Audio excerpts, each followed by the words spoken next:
Alright, in this video here we're going to talk about the trigonometric functions and the definitions of those trig functions in terms of terminal points on the unit circle. So if you haven't seen the videos I've done on the unit circle or about terminal points, what those things mean or how to find terminal points, you may want to check those out, or if you don't have any other prior knowledge of that stuff, you might want to check those things out before you watch this video, because we're going to hear in this one reference a lot of the things that I talked about in those other videos. Right, so in this case, for any real number t, and p xy is the terminal point determined by t on the unit circle. Right, so remember, t value, we travel around the circumference of the unit circle, and then whatever point we end up at, the x and y coordinates of that point we call that's our terminal point. Right, so the six trigonometric functions are they're defined in terms of the x and y coordinates of your terminal point for your t value. Right, so they're functions of that number t. Right, so for t equals pi over 3, sine of t means sine of pi over 3. So the t value is your input into the trig functions, and your output is the x or the y or some combination of the x and y coordinates of your terminal point.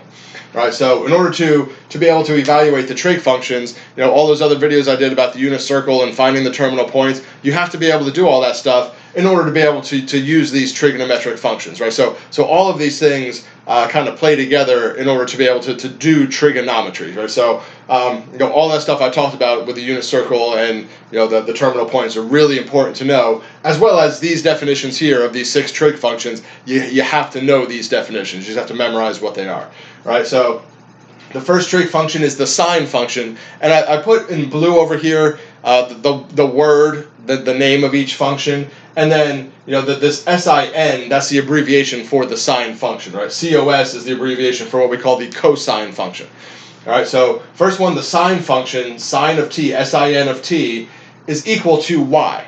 Right, so again, t is the distance we're traveling around the unit circle. Wherever we end up on our terminal point, the y coordinate of that terminal point is the value of sine of t. Right, so again, the t value, the distance we're traveling, is the input into the sine function. The output of the sine function is just the y coordinate of that terminal point. Right, so if you're able to find terminal points on the unit circle, and if you're not, watch some of those videos I did about that stuff, and these definitions, it's pretty easy to be able to evaluate these trig functions, because once you have your terminal point, your x and y coordinate, you're just taking those numbers and putting them into these definitions.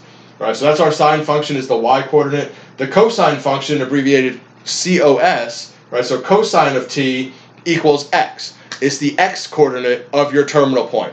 Right, again, these x's and y's refer to the x and y coordinates of your terminal point on the unit circle. Right, so sine is the y coordinate, cosine is the x coordinate. Right, the tangent function, which is abbreviated tan, tangent of t equals y over x. Right, the y coordinate of your terminal point over the x coordinate of your terminal point, as long as your x coordinate is not equal to 0. Right, since we have a fraction here, we're not allowed to have 0 in the denominator of our fraction, so there are some t values for which the tangent function is not defined. Right, anytime my t value leads me to a terminal point where the x coordinate is 0, tangent is not defined. That function just doesn't exist for those particular t values. Right, so tangent is the y over the x. All right, the next one up here, the cosecant function, which is abbreviated CSC. Right, so cosecant of t is 1 over y, as long as y is not equal to 0. Once again, there's a fraction there, so the denominator cannot equal 0. Right, so cosecant is 1 over y. The secant function, SEC, right, so secant of t is 1 over x, again, as long as x is not equal to 0. And then the cotangent function, abbreviated COT of t, right, so cotangent of t equals x over y, again, as long as y is not equal to 0. Right, so if you notice something about these, these six trigonometric functions, we have the three on the left. The three on the left are like the three most popular ones, the ones that are used most often by far. Right, so sine is the y coordinate, cosine is the x coordinate, tangent is the y over the x. Right, the three on the other side, if you notice, they're the reciprocals of the three that are on the left side. Right, so sine is y, the reciprocal of that, 1 over y, that's cosecant. Right, so cosecant and sine functions are reciprocals of each other. Right, remember, reciprocal means flipping over a fraction. Right, cosine and secant are reciprocals. Cosine is the x, secant is 1 over the x. And then tangent and cotangent are reciprocals as well. tangent is y over x, cotangent is x over y, right? Flipping over the fraction. All right, so real important to know these definitions of the trig functions. You need to know that sine is the y coordinate, cosine is the x coordinate, tangent is the y over x. Real important to know which ones are reciprocals of others. And these things come up as you work through trigonometry. You see these things over and over and over again. So it kind of builds and builds and builds, and you start to understand, you start to remember the definitions. You start to see problems where you have to use the reciprocal relationship. So the more you work through it, the easier it becomes. If you're brand new to trigonometry and you've never done trigonometry before, when you first see all this stuff, it just blows your mind because it all seems so complicated and so weird and so different from other math that you've ever done before. But don't give up on it, right? Keep working through it, keep trying to learn it. Like I said, the more you do it and the more you see it, it just kind of reinforces these things, and you start to pick it up and remember it as you go along. All right, so remember, all these definitions, that the y's and the x's, come from your terminal point on your unit circle. Right, so again, if you haven't seen the videos I did on the unit circle and the terminal points, watch some of those before you proceed any further on this stuff. Because if you're not able to find the terminal points on the unit circle, it's real hard to do all this other stuff. Because if you don't know the x and y coordinates of your terminal point, you don't know which numbers to plug in here to define these functions. All right, so those are the definitions of our trig functions. You need to know those definitions. You need to know the names of the functions, like SEC is secant. Don't call it sec. That's the secant function. Don't call this sin. It's the sine function. This isn't cos. It's the cosine function. So make sure you're using the proper names for them. And also what the definitions are and which ones are reciprocals of others. All right, I'm going to pause the recording here and then put up an example where we get a t-value and we actually evaluate all these different trig functions for that t-value. All right, so for this example here, our t-value is pi over 3, and I want to evaluate all 6 of those trig functions for that t-value of pi over 3. All right, so first off, in order to evaluate a trig function for a certain value, we need to know the terminal point of that value. I need to know the terminal point on the unit circle for that t-value of pi over 3. All right, so pi over 3, that's one of the ones from my Tricand. If you didn't see the video I did on Tricand and how to find the terminal points in the first quadrant, you should check that out because I'm going to be using it for a lot of these types of problems that we'll be doing here. But for pi over 3, that's going to be my index finger. Remember, it's 0, pi over 6, pi over 4, pi over 3, and then the thumb is pi over 2. So I put down pi over 3. The number of fingers above gives me my x-coordinate, which is 1. Remember, there's always a 2 in the palm, so it's 1 over 2. All right, so for pi over 3, it's going to be the point up here. My x-coordinate is 1/2. And then my y-coordinate, the number of fingers below the one I put down, which is 3 fingers below, is root 3 over 2. All right, so my y-coordinate is root 3 over 2. All right, so however you get that terminal point, some people just memorize the unit circle. Some teachers force their students to memorize the entire unit circle, all 4 quadrants and all the terminal points. So if you have the entire unit circle memorized, you probably don't need to use the Tricand, maybe just to double check if you want to. But however you do it, you need to figure out the terminal point of pi over 3 is 1/2 root 3 over 2.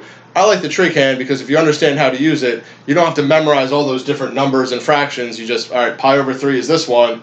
All right, it's 1/2 root 3 over 2. There's my terminal point right there in my left hand. All right, it's not too hard to do. Again, if you haven't seen the video I did on that, watch it where I explain it in a little more detail. All right, so now that I know my terminal point, right, the 1/2 is my x and the root 3 over 2 is my y. And now I'm ready to go ahead and evaluate all 6 of these trig functions. I have all the information I need just in those x and y coordinates of my terminal point. All right, so the first one, sine of pi over 3, is going to equal square root of 3 over 2. Sine is the y coordinate.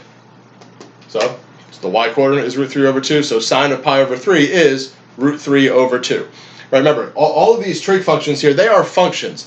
The input value is that t value. Right, so the pi over 3 is our input, and for the sine function, the output is the y coordinate from the terminal point for pi over 3. Right, so just like any other function, they have an input and an output. So to evaluate trig functions, it's not like evaluating other functions where you have to like plug into a formula and do calculations and stuff like that. To evaluate a trig function, you need to take, okay, pi over 3, find the terminal point for pi over 3, and then know that the trig function sine is the y coordinate. That's my output. All right, so that's how we evaluate trig functions using the unit circle by finding those terminal points. right? So cosine of pi over 3 is going to equal 1/2, right? The output of the cosine function is the x-coordinate from your terminal point. All right, my x-coordinate is 1/2. All right, so there's my sine and my cosine. My tangent function, remember, the definition of tangent is y over x. All right, so the y-coordinate over the x-coordinate, which is going to be root 3 over 2 over 1/2.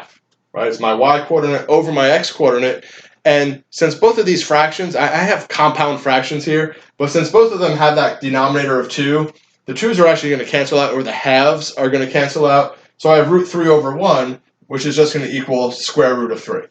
Right? When you're dealing with the trig functions, you do have a lot of fractions and sometimes fractions within fractions. So you always want to simplify the fractions that you get. Don't leave it as root 3 over 2 over 1/2. Simplify that as much as possible, which is down to the square root of 3. Right? You also sometimes get roots in the denominators, which means sometimes you have to rationalize denominators, which is what's going to happen over here. Right? Cosecant of pi over 3. Now remember, cosecant is 1 over y, or it's the reciprocal of the sine function. Right? So if sine is root 3 over 2, cosecant is going to be 2 over the square root of 3. Right? I take sine and I flip it over. That gives me the cosecant. Remember, the 3 on the right here are the reciprocals of the 3 on the left. Right? Cosecant and sine are reciprocals. Right? And then 2 over root 3, well, I can't leave that radical in the denominator. So if you don't remember how to rationalize denominators, I did do a video on that, so you might want to find that video where I rationalize those. But if I just multiply the top and bottom by root 3, I get 2 square root of 3 over 3.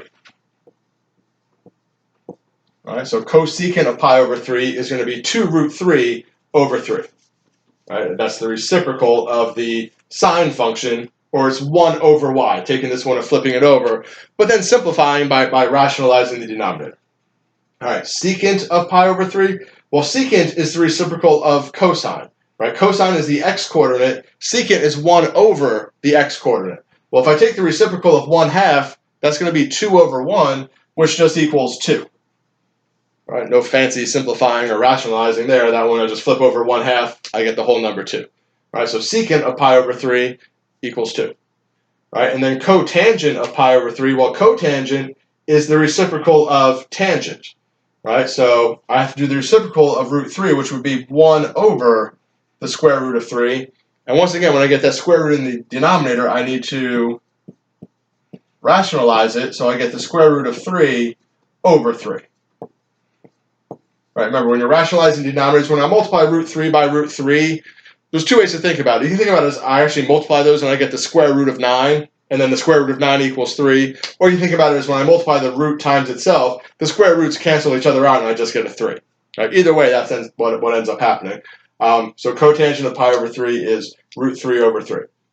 All right, so again, the trigonometric functions. The input is the t value. The t value is the distance you're traveling around the circumference of the unit circle. All right, and then ending up at a terminal point, and then the x and y coordinates of your terminal point are what give you the output for these trig functions. Right, sine is the y coordinate, cosine is the x coordinate, tangent is the y over the x.